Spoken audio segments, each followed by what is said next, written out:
Yeah, I know it's a little bit late. As a matter of fact, it's quarter to 1 in the morning here in Philly.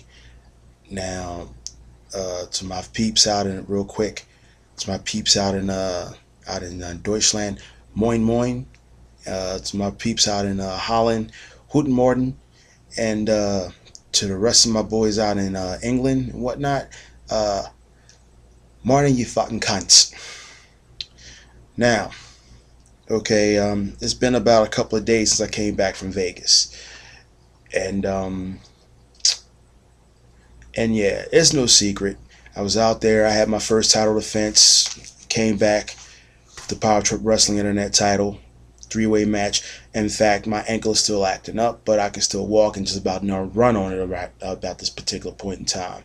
But one thing I picked up on, like before I even got out to Vegas, people just coming out the woodwork. I mean, literally out the woodwork. People, cats I don't even really know, never really met, coming out the woodwork, and they challenging me for this thing. Seriously, they challenging me. I mean, like I said before, it's no secret. 9 times out of 10, when I win a title, I don't just win titles. I make statements, and I'd say a statement was made very clearly, very blatantly, when I won this a month ago in Britain, brought it back here, and I successfully defended it against two other men. And by the way, Hector Havoc, this is to you. You passed the school of pain with flying colors, man. Now, don't let anybody else tell you different, okay? You got out there, you did it your all, and I don't care what anybody says. 20 minutes can feel like an eternity when you're in there with two other men and you got nothing to lose, and you go on ahead and put everything on the line for something you've never seen before. Win, lose, or draw. But you pass with flying colors, man. This is real talk. Alright. Now, what happened here on my end? Last couple of titles I've had was international. Okay.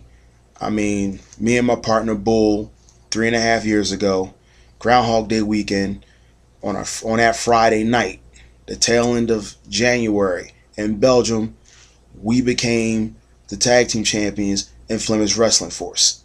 The next night, we became the Deutsche Wrestling Alliance tag team champions.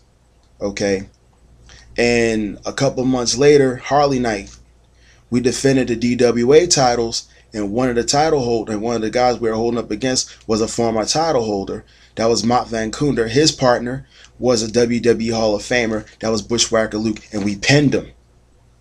I can't think of a better statement than that. Okay.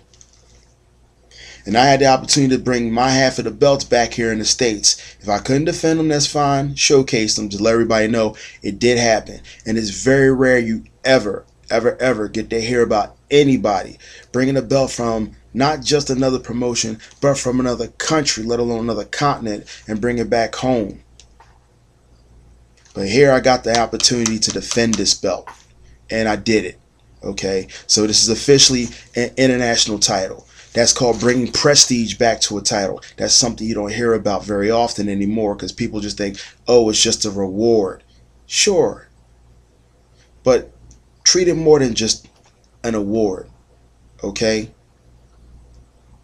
once you have something like this to put on your shoulder or around your waist,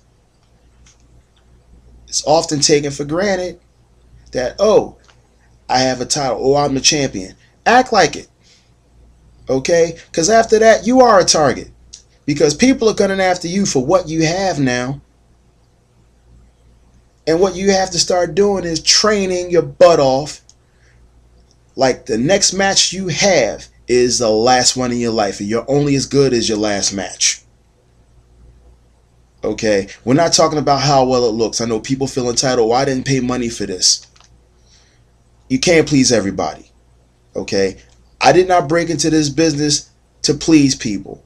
I did not break into this business to win a popularity contest. Okay, it might piss a few people off. I may not like everybody, they may not like me, but they will respect me and they will remember me. That's the name of the game. We're athletes, we're professional.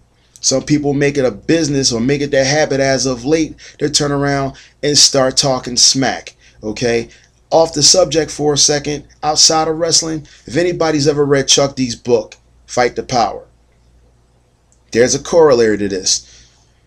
There's an unspoken rule in hip hop that you never talk smack about another performer because you never know when you'll have to work with them down the line. And word gets around in the community. Well, guess what? Wrestling, even before the power of the internet, you don't bury anybody. I don't make my business to bury anybody because you never know what that person can do for you if they can at all, and vice versa. And by the time you get to them down the line, you might have burnt a bridge you never knew you had to cross. Nobody really thinks about that anymore because the community's gotten so small and so cliquish and so petty. Okay, I've done what I've done the last 5 or 6 years to make a point. Going out of state is what you're supposed to do because you find out whether the styles are out there.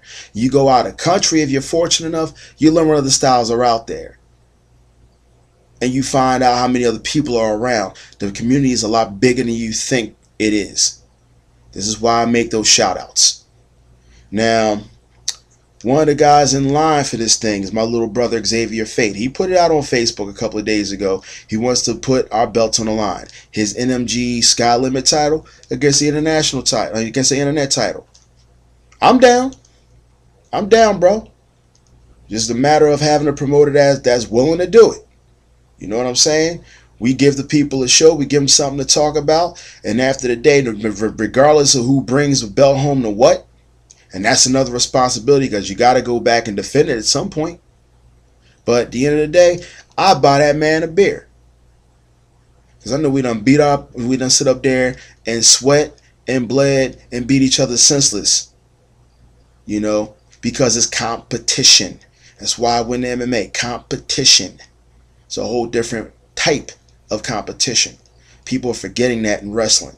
It's a crying damn shame, but there it is. You know?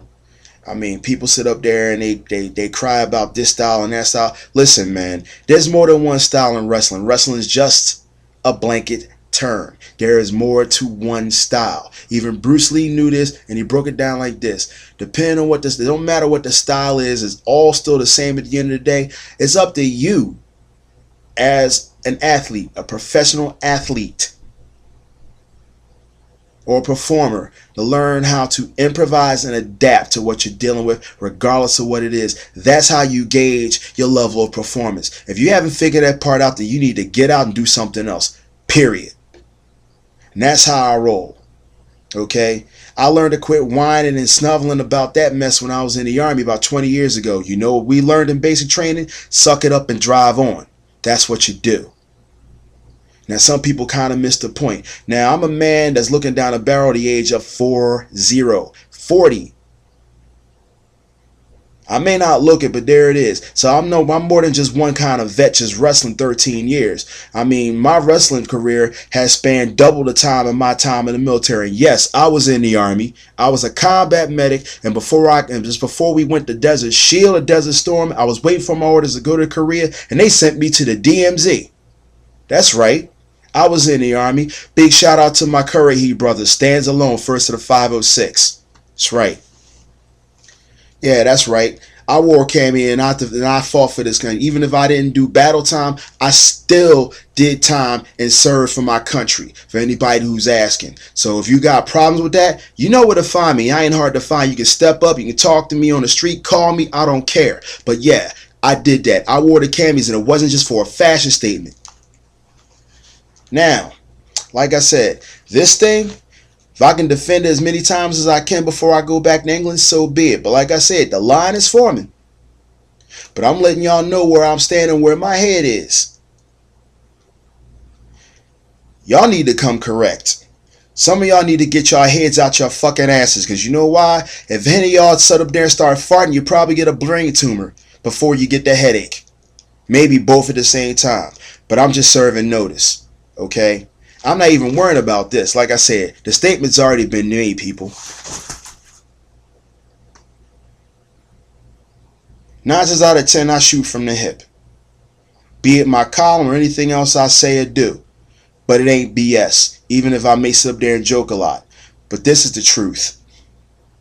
I've been sitting up there for the last 3 years trying to hone my skills, and I'm still doing it, and not just in wrestling, but in other bits. It takes time, and that's what I'm doing. I don't know the next time I'm going to be in the ring. Might be a couple weeks, might be another month. But I'll be training. All they got to do, I just put my statement down. I put my 40 protests on the wall, and there it is. Let's do it. Like I said, I'm down. Are you? Step up, bring your game. That's all I'm asking.